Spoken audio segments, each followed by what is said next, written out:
অখিল ভট্টাচার্য একাডেমিতে আপনাকে স্বাগত। আজকের আমাদের আলোচনার বিষয় power and functions of president of India. আমরা ভারতের রাষ্ট্রপতির অর্থনৈতিক এবং প্রশাসনিক যে ক্ষমতা কার্যাবলী রয়েছে সেটা নিয়ে আলোচনা করব।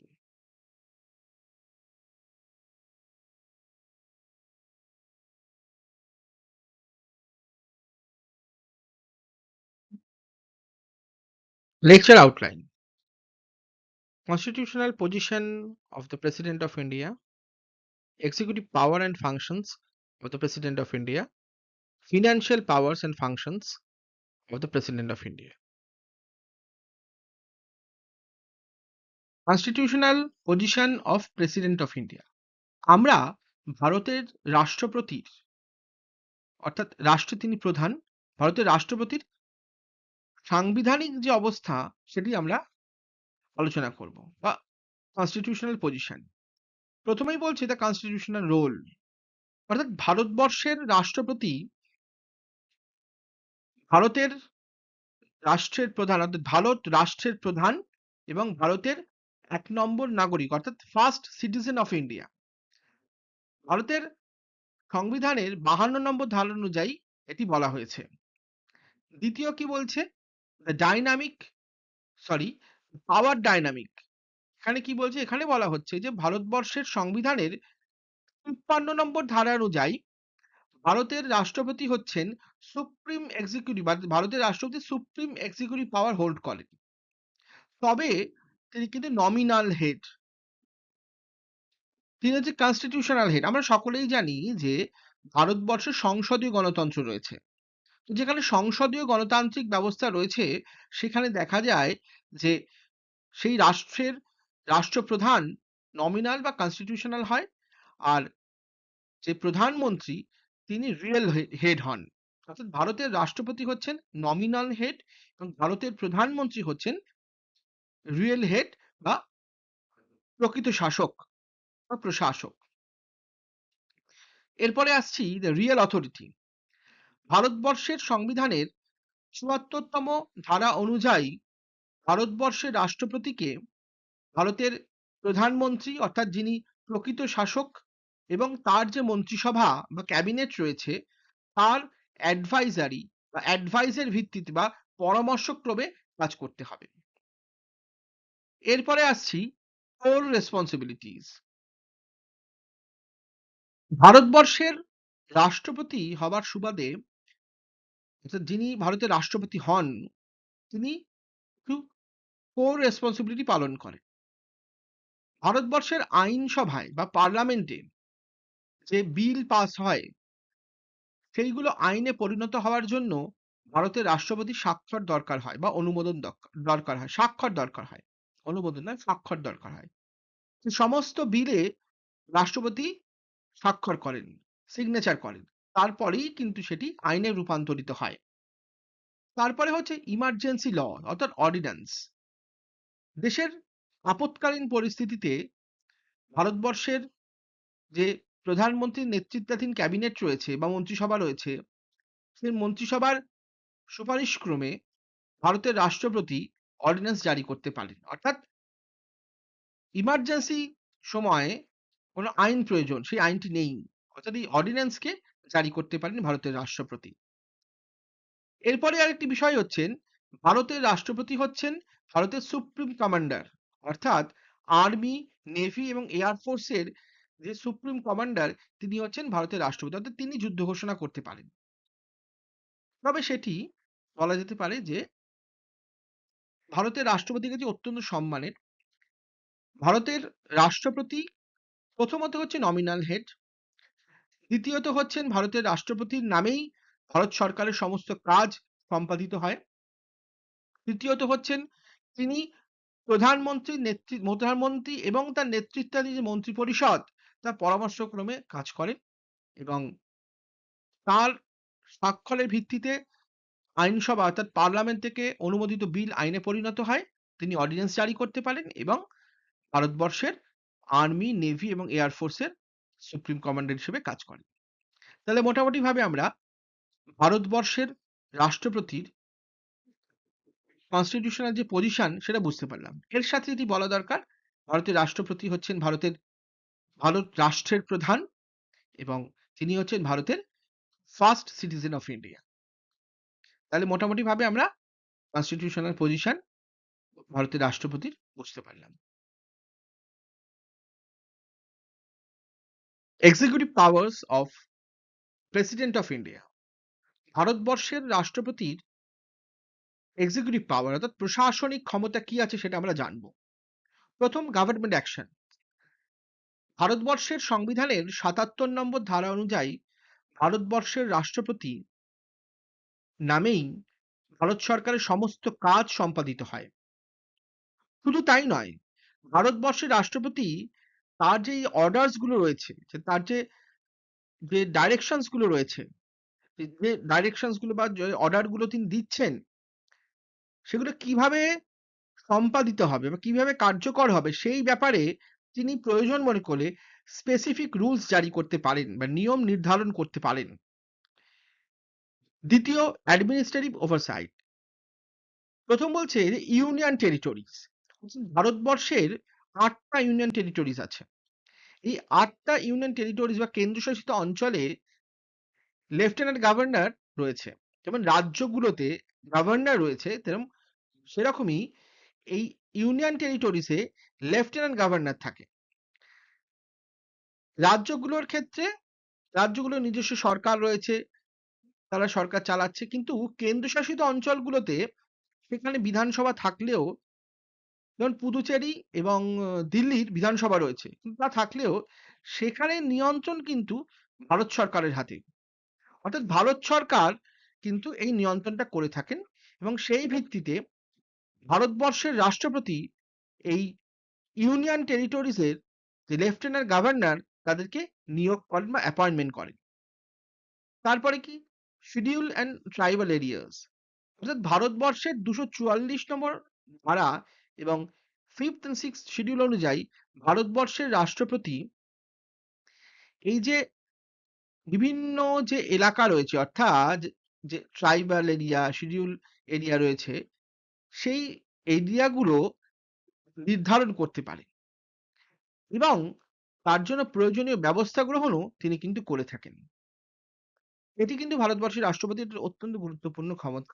আমরা দেখেছি বিভিন্ন ট্রাইবাল এরিয়া গুলো রয়েছে, সেখানে কিন্তু ভারতবর্ষের রাষ্ট্রপতি বিভিন্ন ধরনের প্রয়োজনীয় ব্যবস্থা গ্রহণ করেন।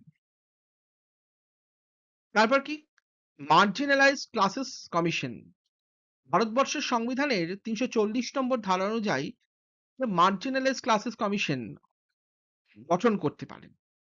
অর্থাৎ যে ব্যাকওয়ার্ড ক্লাস রয়েছে, এডুকেশনাল ব্যাকওয়ার্ড, সোশ্যালি ব্যাকওয়ার্ড, তাদের জন্য কমিশন অ্যাপয়েন্টমেন্ট কিন্তু রাষ্ট্রপতি করে থাকেন।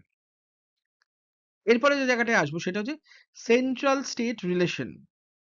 ভারতবর্ষের সংবিধানে ২৬৩ নম্বর ধারা অনুযায়ী ভারতবর্ষের রাষ্ট্রপতি ইন্টার ইন্টারস্টেট কাউন্সিল, অর্থাৎ এটা কেন করা, অর্থাৎ স্টেটগুলোর সাথে যাতে কেন্দ্রীয় সরকারের বা ভারত সরকারের সম্পর্কের উন্নতি হয় এবং যে বিভিন্ন ধরনের যে প্রবলেম অ্যারাইজ করছে বা ইস্যুস গুলো রয়েছে সেগুলো যাতে যথাযথভাবে মেটানো যায়, অর্থাৎ মীমাংসা করা যায়। সেই জন্য কিন্তু ভারতের রাষ্ট্রপতি ভারতের সংবিধানের ২৬৩ নম্বর ধারা অনুযায়ী কিন্তু ইন্টার স্টেট কাউন্সিল গঠন করতে পারেন। তাহলে আমরা এখানে এক্সিকিউটিভ পাওয়ারের একটি অংশ আমরা বুঝতে পারলাম। এক্সিকিউটিভ পাওয়ার, আমরা ভারতের রাষ্ট্রপতির এক্সিকিউটিভ পাওয়ারের বা প্রশাসনিক যে ক্ষমতা তার দ্বিতীয় পর্বটি দেখব।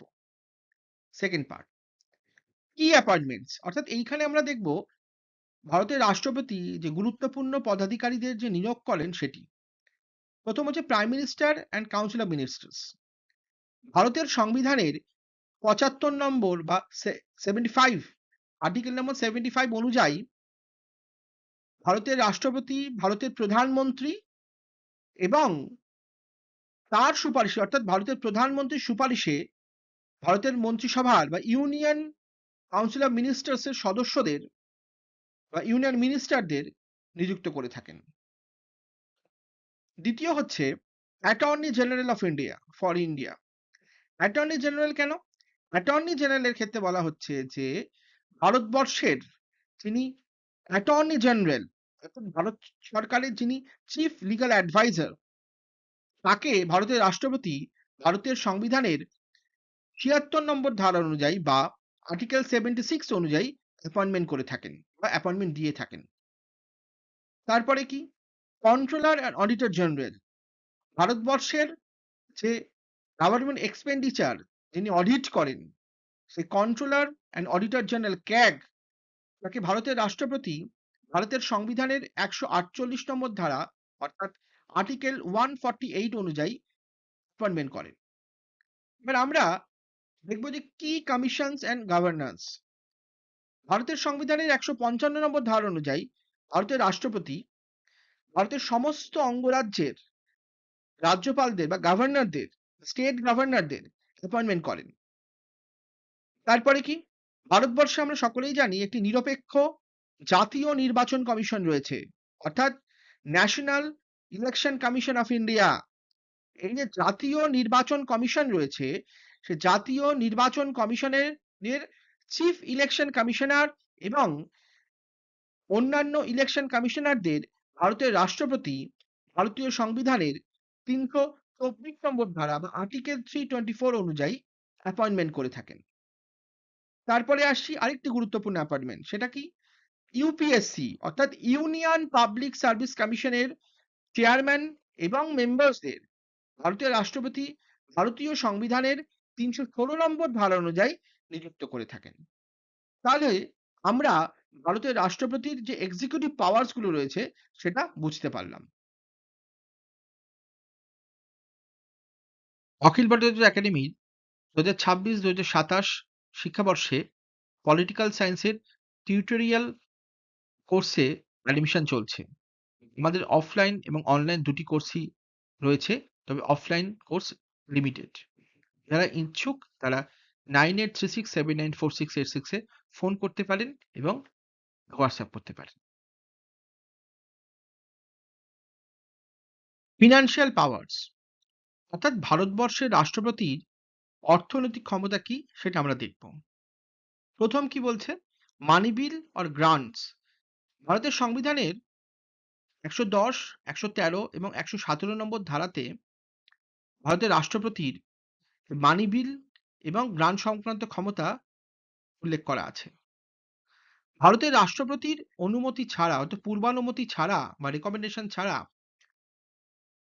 ভারত সরকার ভারতের পার্লামেন্টে বা সংসদে কোনো ধরনের অর্থ বরাদ্দের ডিমান্ড বা গ্রান্টস অথবা কোনো মানি বিল ইন্ট্রোডিউস করতে বা উত্থাপন করতে পারে না। অর্থাৎ এই দুটি ক্ষেত্রে অর্থাৎ মানি বিল বা গ্রান্টস এর ক্ষেত্রে এই বিষয়টি উত্থাপন করবার ক্ষেত্রে ভারতের যে রাষ্ট্রপতি, ভারতের রাষ্ট্রপতির পূর্বানুমতি বা রেকমেন্ডেশন প্রয়োজন। দ্বিতীয় অ্যানুয়াল ফিনান্সিয়াল স্টেটমেন্ট বা ইউনিয়ন বাজেট। ভারতের সংবিধানে এই অ্যানুয়াল ফিনান্সিয়াল স্টেটমেন্ট লেখা রয়েছে, ইউনিয়ন বাজেট বলে কিছু লেখা নেই।